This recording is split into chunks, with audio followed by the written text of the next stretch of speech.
Xal'atath was a traitor, ethereal queen. Her hidden real origin. Interesting. So the Ethereals, you know, we've seen now they're going to get new models. Are there going to be playable Ethereals? We have no idea. But we know the Ethereal storyline is very much attached to Xal'atath, right? Their home world of, was it Koresh or whatever, was destroyed a long time ago. We know that it was destroyed by a Void Lord, much like how ours is about to be. And Xal'atath was involved at some point. The interactions that we've seen about Ethereals with Xal'atath, we know that when, what's this guy's name? Locust Walker, right? When we mentioned Xal'atath to him, we said that she was the Harbinger, and he kind of dropped a line like Harbinger. That's what she calls herself now. You know, like he knew of her, right? He knew of her. He knew maybe she was called by a different name to him previously. And then we also saw an Ethereal in the raid, right? In the Queen Ansarek raid, where she's in there trying to infiltrate and figure things out. Interesting stuff. Ethereals have been playing a big role going forward. Maybe because Xal'atath was once one. Let's see what Doran, the Teller of Truths, has figured out here. So I know as soon as you read this title, sounds like the stupidest thing ever, but hear me out for 1 minute as It sounds like clickbait, but I'm giving him a chance, all right? I'm giving him a chance. Is new information from 11.1 that makes this so mind-blowing. So, spoiler alert, but Galivix is repairing the Dark Heart and doesn't want to give it to Xal'atath until she completes her end of the bargain, but then a mysterious Ethereal appears and steals it. At this point, it isn't sure if this is a Void Ethereal that is actually working for her. However, that opens a whole can of worms. People have actually connected the Xal'atath, his bandages, a belt, and a headpiece, just like the Ethereals that she... Kinda true. She does have bandages. Man, she's hot. She's got a belt. Yeah. She has a crown. Okay. All right. I don't know if that's enough evidence to get us here, but it's a start. Just like the Ethereals that she added to this Void body later, the Ethereals are very familiar with Xal'atath suspiciously. We know Void-lined Ethereals exist, and her naming convention even matches that of a Nexus King, of an actual Ethereal or a broker. We've learned she was on Koresh in ancient times, so what if she's literally the Void equivalent of Archimonde? One of the Ethereal leaders that betrayed them, helped the Void Lords destroy her planet, and was therefore transformed into a powerful... Right, it happened with the Draenei, so it wouldn't be the first time that we've heard of, you know, the Void or someone like that kind of taking the other side, right? For the Draenei, it was the Burning Legion, right? So maybe she is the same thing, betrayed her own people. Becoming the right hand of Dimensius, the Old Devouring. I know, sounds super crazy, but let's cover the actual hints that we have. If you wanted anything Warcraft related, Gamido has the best deals on the market that you can get with my link below. You can get almost every other game's software, and they also just added mobile top-ups for all your favorite mobile games with the craziest prices. You can also use my code Doran to get yet another discount, so click my link use code Doran. Get the best deals at there you go. Gamido. So I ran across this theory. It is not actually my own, but I know how ridiculous it sounds, and I wouldn't personally have even thought about this until we got the 11.1 PTR a few days back, with a lot of new Ethereal lore and their involvement with the Dark Heart and the storyline. However, there's so many oddly suspicious things currently going on that it really does make you wonder if this is an actual possibility. So, as you may be aware, the Ethereals are the super intelligent denizens of a planet known as Koresh, whose planet was destroyed by Dimensius, the Old Devouring, the Void Lord, that is currently honing in on our planet and is probably coming in midnight. The Ethereals tried to defend, they failed, and their form was destroyed together with their planet, and a portion of them swore to fight Dimensius and the Void Lords until the very... Still, one thing that has never been revealed in World of Warcraft, what the hell did the Ethereals used to look like? Because this bandage form of them is just a spell that they use to basically hold their essence together after they got obliterated, right? So what were they before? I wonder if we'll ever know. I was hoping in Midnight maybe we go back to Koresh and some kind of like time-lapse thing where we get to see the planet and how it was destroyed, and maybe we actually get to see what Ethereals once looked like. That would be amazing. I'm wondering if that's what we saw, these new Ethereal models, is we're going to have some really interesting Ethereal quest lines to go through. But for now, all we've ever known is this bandage form of them. Or to fight Dimensius and the Void Lords until the very end. We don't have the timeline for this, but it is likely that this happened in ancient history. Now, Xal'atath here comes into the picture. So before anyone says she's an old god, we literally got multiple confirmations in the game that she's older than them. She isn't an old god. She's like this cosmic void figure outside of Azeroth. And another interesting hint, another interesting fact we got about her is that she's apparently a survivor. But we'll get to this in a bit. Every little hint we got so far is that she doesn't seem to origin from Azeroth, that she very likely took part in the destruction of Kadesh in ancient history as well. The Ethereals seem to know her, so yeah, I think she was part of the destruction of their planet. And I saw what you said. Some things are better left unseen, like the back of your head.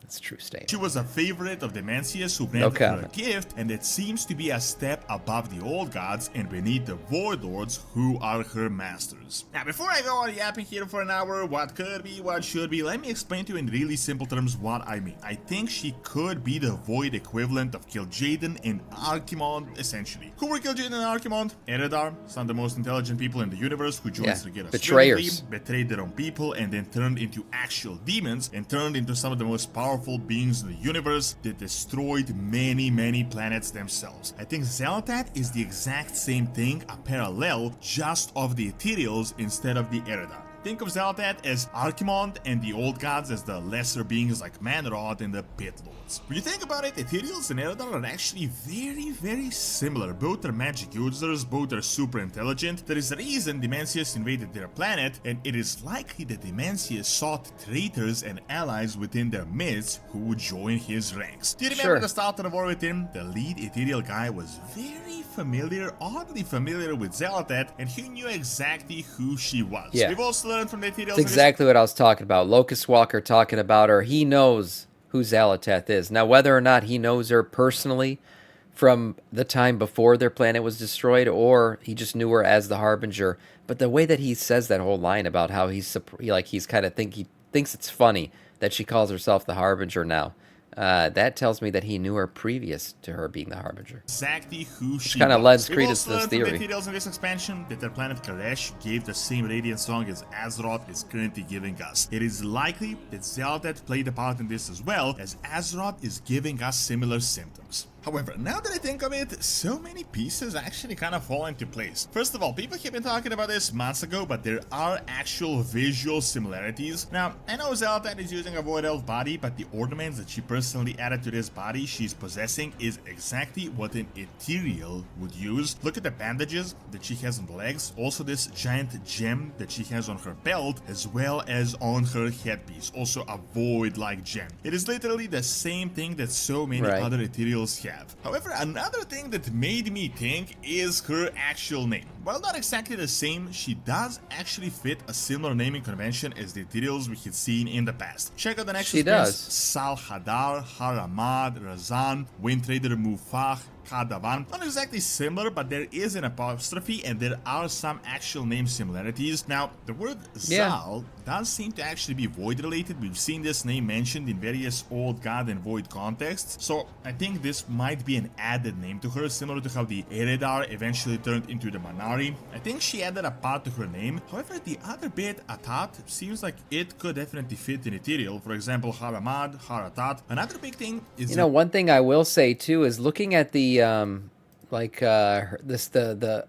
what's it called, whatever runes or whatever you want to call them on her cheeks, they do kind of look like Egyptian hieroglyphs. And the the Ethereals, right, they have that very much like Egyptian-esque theme to them.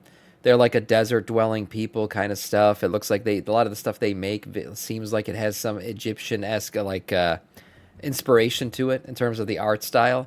These dudes look like hieroglyphs. So maybe there's another piece of evidence. However, the other bit, Atat, seems like it could definitely fit in Ethereal. For example, Haramad, Haratat. Another big thing is those crazy broker guys that you might remember from the Shadowlands. These guys must be related to Ethereals, although they never officially linked them. They're super intelligent. They also have very similar naming conventions to Xal'atath, even more so than the actual Ethereals. There is something crazy going on with these brokers. These guys are fucking dollar store Ethereals. They're not real. They're not as cool as the Ethereals were. It feels like Shadowlands was just trying to be cool and make another race. It wasn't necessary. The Ethereals are way cooler than these guys. Will always be. Their lore is better too. These brokers, they had some potential, But I felt like they kind of fell off towards the end. Like, what were they even doing at the end of the day? Where did they come from? Where did that whole first one's land? Oh, God, man, Shadowlands lore is just... It's a shit show. They travel through depth, they obviously know things we don't know, and they even know the very origins of creation itself. Yeah, but we never found out. While a big part of the Ethereals made it their existence to battle the Void Lords, we have actually seen Void-aligned Ethereals that surrender to it. The Void also constantly recruits minions of their own. I mean, we've seen this on Azeroth countless times, so many various Void servants all throughout history. True. Do you really think they wouldn't recruit some of the most powerful beings of another planet? I think there is a plausible theory that in the ancient past, Xal'atath was one of the ethereal leaders of Karesh, similar to how Velen, Archimonde, and Kil'jaeden used to rule over Argus. This is like if one of those WoW villains actually succeeded, so imagine Deathwing actually brought the Hour of Twilight and succeeded, and actually turned into a cosmic being that started going to other planets. In fact, I think this might be actually what doesn't sound that crazy at the moment, and why she is in the Void Realm. She might want to become an Azeroth's version of this as well. However, let's examine other evidence because it gets even more mind-boggling. There is actually more. So, one of the descriptions regarding this expansion was that she was a survivor of the ancient times, which no one had any clue what this meant at the time. This also perfectly fits in with this theory. She survived the destruction of Karesh and evolved into a different being. Think about how she proved her worth by destroying her own planet, and then she joined as one of the lead Void figures. Therefore, she survived the ordeal. However, we learned in this expansion as well that Dimensius awarded her on Azeroth and he gave her a staff known as Void Song as a gift. Keep in mind, we also got new dialogues from Classic a few weeks back where she says that the old gods are washed up has-beens that have been useful to an extent, but they're essentially messed things up. They're kind of useless at this point. The idea is that she might have been awarded for Karesh, for destroying it, for betraying it, or for getting the old gods in line back during the Black Empire when something happened, because there are hints that there was a rebellion. Actually, I still wonder, like, if the old gods had anything to do with her being trapped in the dagger. That still hasn't been revealed as to how the hell was she stuck in that dagger? And why did she give it to N'Zoth? Which is, I think N'Zoth used it as a little ploy to survive his own death because he knew his death was coming, because we revealed it to him in Dragonflight. That's a whole other story. But how did Xal'atath ever end up in the dagger? That's the interest. Did the old gods put her there? Did she try to get them in line and she lost for a second? I don't know. Actually, maybe we'll find out. Similar parallel to Kil'jaeden and Archimonde, that these guys became the left and the right hand of Sargeras, and they destroyed countless planets after helping destroy their own. All these though are way hints, but I wanna give you some actual spoilers now from the 11.1 PTR as we hit just datamined most of the storyline for the Undermined patch. I'm going to keep it as short as possible. The new lore is that apparently ancient goblins crafted this dark heart in ancient history for Deathwing, just how they crafted the dragon's soul. Xal'atath turned to them to repair it after it was destroyed because she knew this. Calyvix is the one that accepts this cursed deal, and he gets to work. However, he doesn't seem to get his end of the bargain from Xal'atath. He doesn't want to give Xal'atath her dark heart until she fulfills her part of the deal. Meanwhile, mysterious void-like ethereals are in the background of this entire questline. Then, an ethereal steals the dark heart from Calyvix, and Xal'atath then abandons Calyvix to his fate, with us essentially turning him into a fool. At the moment, it isn't clear. Of course he's going to take the L. I mean, Calyvix is insane to think that he's going to win in that bargain. But anyways, the Ethereals being around the entire time, it makes sense, right? We talked about it just a little bit ago. There was an Ethereal in the raid for Queen Ensarek, literally inside of her palace. And that Ethereal, we fight it until she's about to die. And then she, does the thing and says, all right, that's enough, and she escapes. She's actually on our side. Not necessarily perfectly aligned, but she's against Queen Ensarek and Xal'atath. She's there trying to figure some shit out. She's like a spy. So at the end of the day, yeah, the Ethereals have been around this entire time.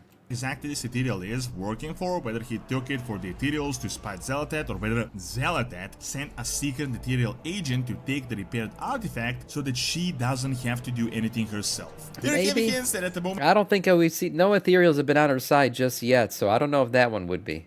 This Ethereal could be serving Xal'atath, and all of this could lead us into the big reveal soon of who she really is. If the Ethereal really is working for her, it might be because she was an Ethereal herself, and as I previously said, we know know Could. void ethereals exist. I know this would be underwhelming that after all these theories, Xal'atath is just one simple random ethereal, but I think if this would be the case, there would just be one part of the story. I mean, Archimonde wasn't just an Eredar leader, he was later on a full-on demon. By the end, he turned into a being ridiculously powerful that he could match actual cosmic beings at the time. I think something similar is going on with Xal'atath. We actually have no clue what the Ethereals looked like in the ancient times, what their humanoid form was, but if she was a queen of the Ethereals that betrayed them, aka Ashara from Kalesh, she was pumped up with the void and turned into something far more powerful than she used to be, something akin to the Void Lords. As magic users, Ethereals definitely sought power, just like how Ashara, a magic user, also sought power that was outside of this planet. Then Demencius sent her to the Black Empire, but the old gods might have outsmarted her, that is why she was lost, like she fell into rebellion. I think this could totally be plausible. There are heavy hints we could be going to Kadesh during the saga. Also, as you can see, Xal'atath is quite intelligent, quite like an ethereal. Recently, we got a ton of new ethereal models.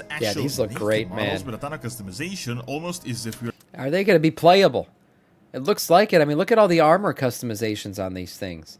I was trying to understand if some of these were previously other models. I couldn't find anything that looked like this previously.